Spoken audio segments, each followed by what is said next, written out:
Welcome to Dateline Health. This is Fred Lippman coming to you from Nova Southeastern University. And as I always tell you, this is your show. And one of the issues that constantly shows up on our, I guess you could say our memo pad, when you start to write us emails and give us phone calls, I've always told you that the three most talked about issues that you communicate with us on is cancer, cardiac disease, and pain.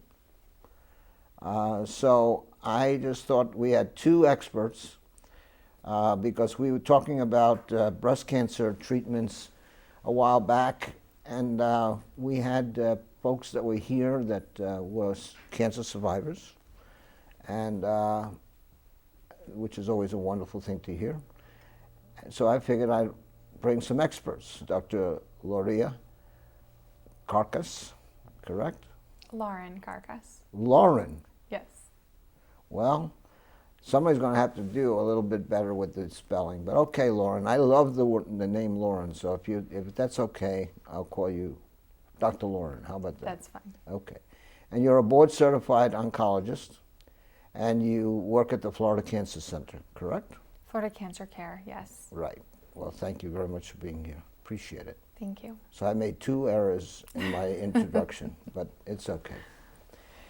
And someone that I've known for quite a while, because she's not only an outstanding board-certified breast surgeon, but also really I would call an advocate for good and the well-being of the community. She sits on the board of a major hospital corporate governing board, and I can tell you that I know her very well because she centers her work around Palmetto General, and we're very pleased to see Dr. Nuria Lawson. Welcome, Dr. Lawson. Thank you. Happy to be here. Good to have you. So I'm just going to open this up and just talk, and let me know what the Florida Cancer Care Center is all about. And Dr. Carcas, it's all yours. So Florida Cancer Care is a private practice. I work with one other physician, Dr. Elizabeth Tan-Chu. Our practice is primarily breast and ovarian cancer, breast more heavily than ovarian. And we offer chemotherapy options, screening options, genetic counseling to high-risk individuals. But in addition, we also have a very robust clinical research program where we offer and are enrolling upwards of 20 clinical trials for patients with breast cancer, early stage, late stage, in the adjuvant setting. We have a lot of different options for patients. Well, Dr. Tan-Chu was here at Nova Southeastern University in our clinic building, not working for us, but leasing space for a number of years. So first, give my best to her. And I guess my own personal opinion is congratulations on cooperating and clearly presenting your services with such a wonderful person as Dr. Tan-Chu. I can, Dr. Lawson, can I call you Nuria? You can call me Nuria. It would be nice. You always do. But it's somewhat, it's a lot easier this way.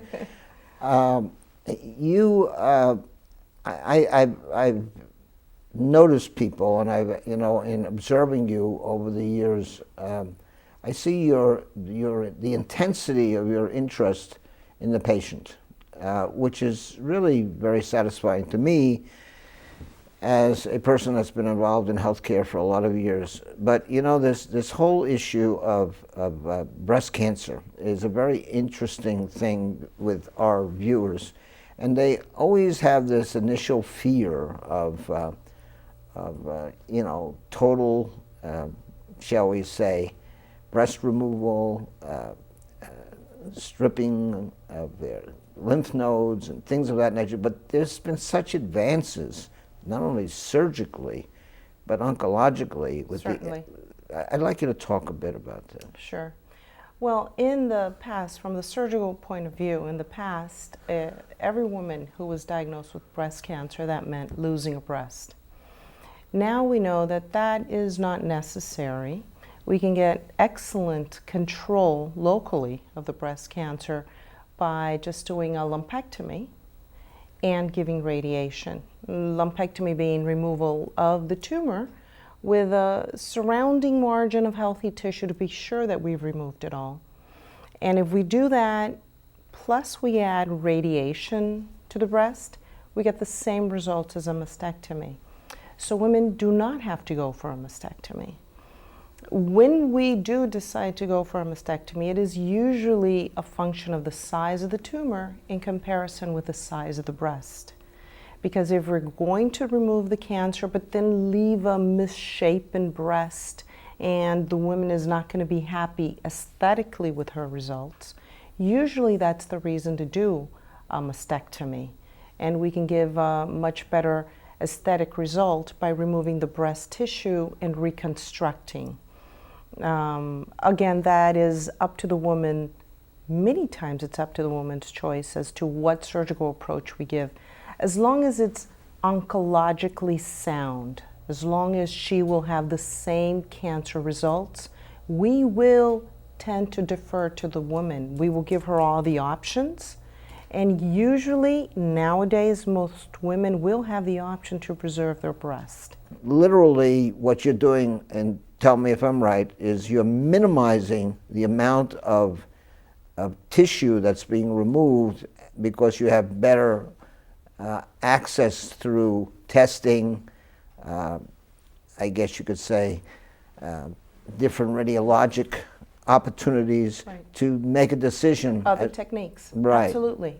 For another one, for example, is that we used to always remove the lymph nodes of the axilla. Right. Nowadays, even when there is cancer that has jumped to a lymph node in the axilla, more and more we're not doing an axillary dissection, right, Lauren? We are giving radiation and chemotherapy and getting the same results as if we had done an axillary dissection. And I'll tell you one thing, if I were to do a mastectomy and an axillary dissection, both things to a patient, 6 months from now, she doesn't care about the mastectomy part. They will always complain about the axillary part. It is very much impacts much more a woman's life later going on, the axillary dissection, than the mastectomy. It sounds more dramatic, the mastectomy part. In reality, they complain more about the axillary. So that's a big step in improving the survival and the quality of life of a patient that survives if we can avoid doing an axillary dissection. I don't want to get to you because here we are, this is a handoff now because so much of what is done, I believe, in your practice as an oncologist relates to the pre-care and the aftercare. And I'm talking about pharmacologically and otherwise, so go right ahead. If we are fortunate enough to see a patient prior to surgery, we frequently are able to treat them and downstage their tumor size to where it might be a possibility to do a breast conservation surgery like a lumpectomy instead of a mastectomy. Additionally, we can also downstage the axillary involvement. So it could potentially reduce the extent of the surgery at the time of surgery. That's available with larger size breast tumors, anybody that has any nodal involvement at the time of diagnosis, and in particular patients that have a HER2 positivity. We know that Tell me what that means. It's a protein that's expressed on the tumor cell. It's a HER2 protein that can be targeted by certain chemotherapy options. They're actually not even chemotherapy, they're antibody options. And we have seen in patients that are treated with neoadjuvant before surgery chemotherapy that they have had a much better outcome, in fact, a much higher complete response rate.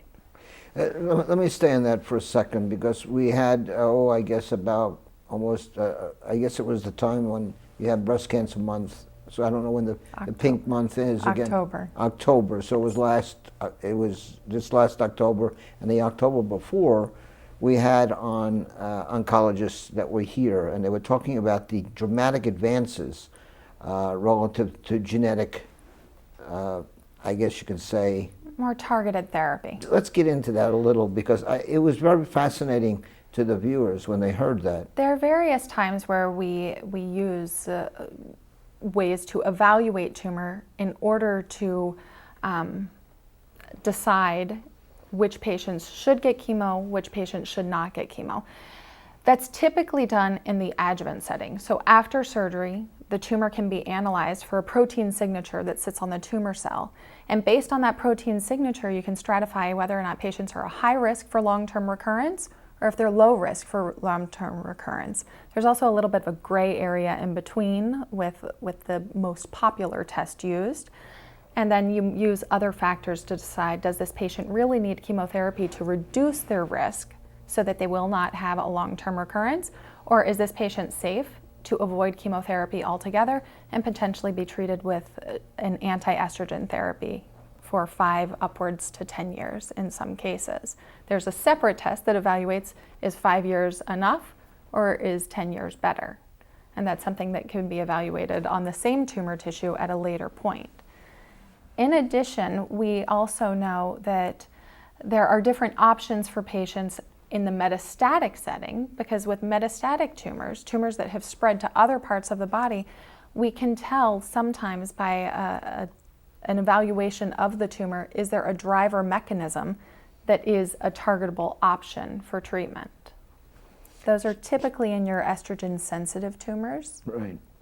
And that was one of the things that we were talking about. Like I said, at the last time we had this pink month, as I would call it. God bless Auto Nation. I see pink driver license tags all over the United States. It's really a wonderful thing, to be very candid. I'm sorry, other car dealers. It's just a reality. It's what I just saw in front of my eyes just 15 minutes ago. Fred, I'd like to expand on something that Lauren was touching on, which is this protein, the HER2/neu. Right. And this is a reason why breast patients should be treated by breast specialists, oncologists, and surgeons. This HER2/neu gene is expressed by 20% of the women who have breast cancer have this HER2. If you have it and you have breast cancer and you're treated before your surgery with a relatively new medicine, 60 to 70% of the women who go on to be operated on have no residual cancer. There is complete pathologic response to the chemotherapy before they even go to surgery. Am I right? And that is independent of the initial presentation of the size of the tumor. Right. They can be 8-centimeter tumors, they can be 2-centimeter tumors. As a surgeon, when I started personally dealing with patients who had cancer, 4 months later after their treatment, I do the surgery and there is no cancer there. The first times I would panic, am I operating on the right breast?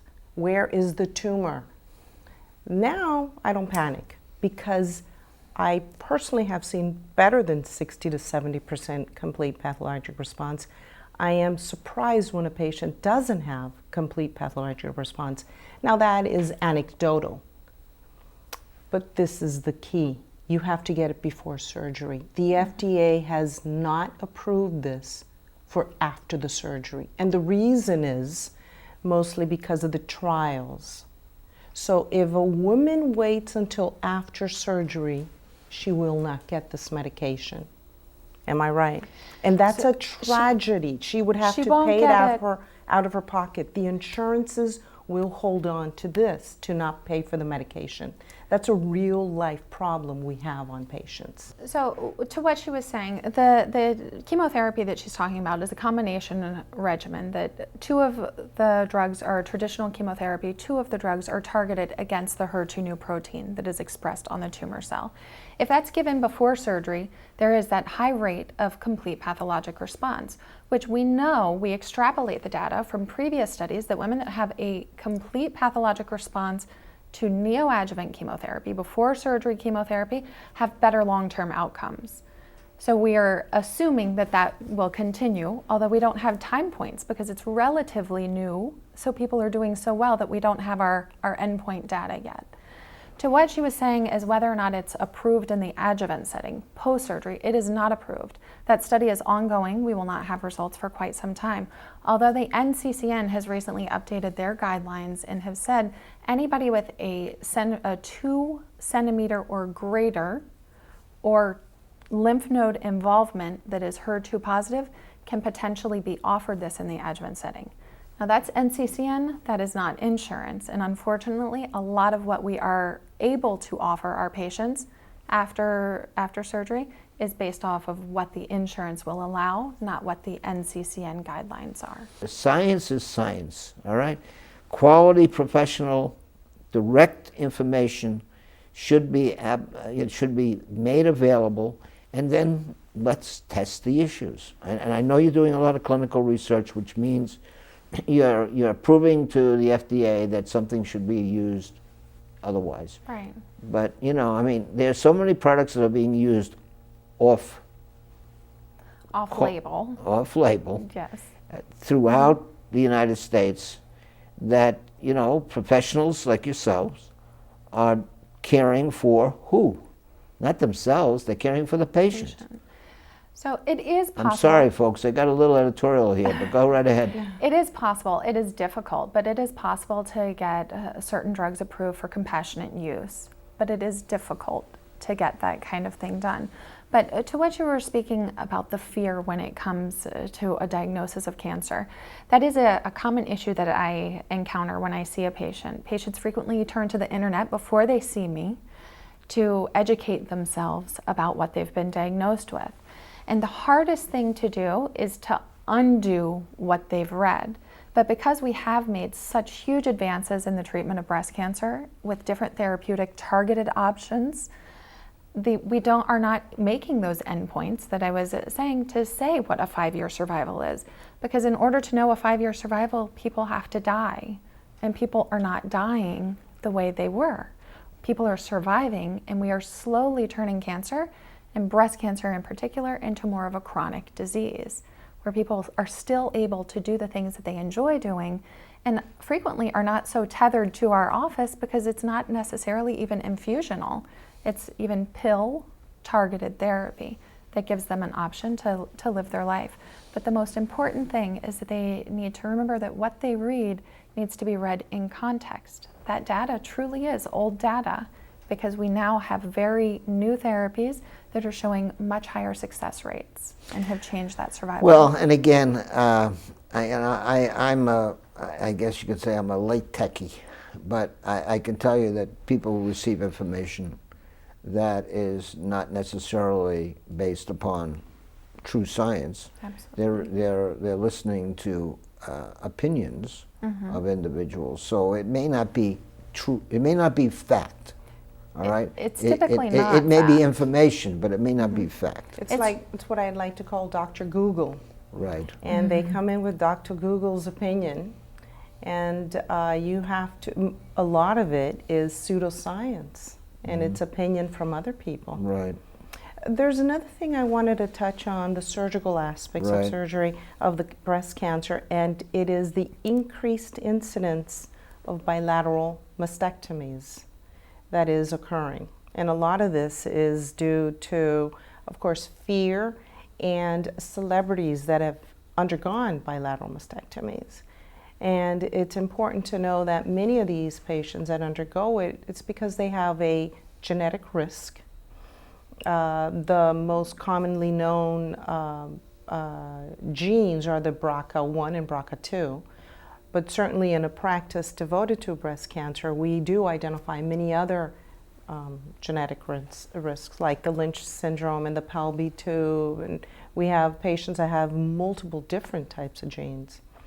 The majority of the people that are asking for bilateral mastectomies do not have a genetic risk. And it's important for women to understand that removing a contralateral healthy breast, unless they have a gene, is really not going to decrease the risk of breast cancer. We're really not addressing a risk. Let me ask you a question. Is that, because you mentioned it early on, is that perhaps due to the social conscience of individuals relative to the possibility of having breast shall we say, reconstruction, augmentation, or whatever it might be. I mean, that's within the realm of the thought process. But I do know that there is so much that is entailed with reconstruction, but it's very valuable. I mean, to the individual's psyche and well-being for the rest of their lives, especially for younger people. Yes, it certainly is up to the patient. There's a story I like to bring up to people. I remember being in a breast cancer conference, and I got there late, and up at the podium were 5 men, very distinguished people, discussing breast cancer. And I had to sit back in the stairs, and there were 2 other female doctors with me. One was a radiation, one was an oncologist. And we were all of, 30, 40 years of age. And the men were saying, how can it be a mastectomy? They should have preserved the breast. These are breasts, people. We have to save the breasts. And all 3 of us turned around and said, if I have breast cancer, remove both and leave me alone. Don't reconstruct. All 3 women, that's how we felt.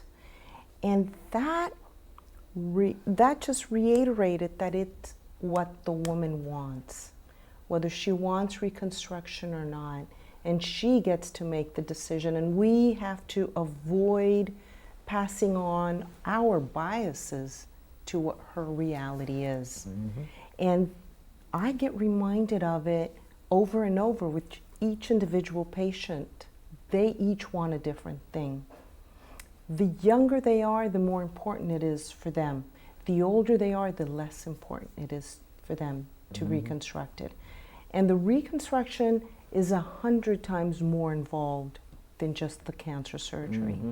It is a multiple step process with a higher risk of complications, of different types of complications, whether it be infection or flap failure. It has to be done by a plastic surgeon who is used to doing reconstruction, not a regular plastic surgeon. It has to be someone who knows it, and has to be attuned to the fact of whether the woman is going to receive radiation either before or after the reconstruction.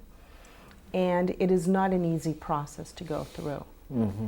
Let me, we're down to the last 2 minutes of the show, believe it or not. We've been moving along pretty fast, but I want to get to an issue that both of you probably have some opinions on.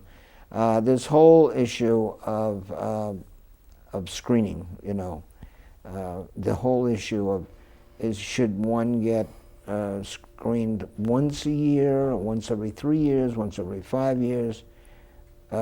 What's your thoughts about it? So I think in order to determine your needs for screening, it's really important to consider family history. High-risk family histories, those patients ought to undergo some type of genetic testing if they qualify for such testing, because that will change your screening guidelines.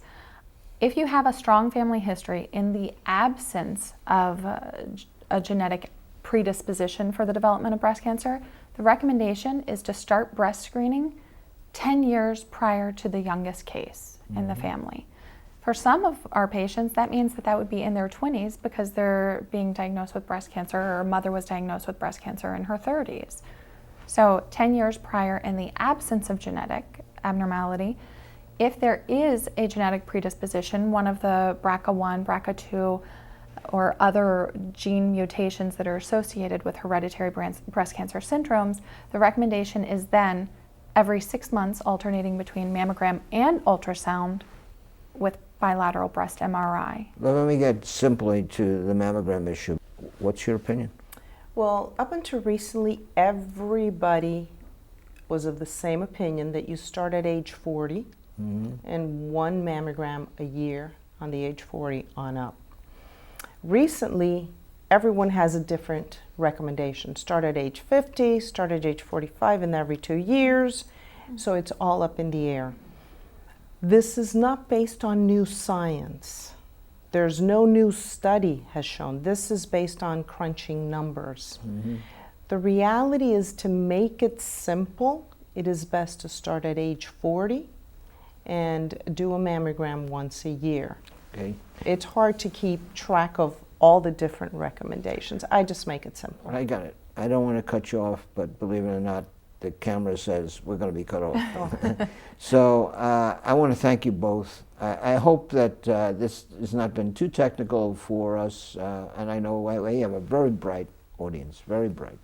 And again, cancer is a fearful thing, and I can tell you it makes a difference whether you're 20 years old or 80 years old. It's fearful. And they wanted to talk about these issues of breast surgery and breast cancer, and I appreciate both of you being here. Dr. Lauren Carcas, you're board-certified oncologist with Florida Cancer Care Center. Thank you, and say hello to Dr. Tanshu. Yes, thank you. And we appreciate you being here, and keep up the good work. And of course, Nuria Lawson. I see her every once in a while because we have some advocacy, which we're both involved in. But she's a highly qualified, board-certified breast surgeon, and we thank you for not only for your capabilities, but for your advocacy for your patient. I know, I can't tell the people all the interesting stories that come out, but I can tell you I know of her tremendous advocacy for the patient, so thank you very much. I appreciate it. Folks, we brought to you information which you asked about. We hope that you understand that it's important for you to take good care of yourself, as I always say. And I've heard just in the last few minutes that you know, mammograms should be done every year. So no matter what you're reading on Google, you ought to follow the experts' opinions. And remember, this show is called Dateline Health. It's your show. We come to you from Nova Southeastern University. My name is Fred Lippman. Until next time, see ya.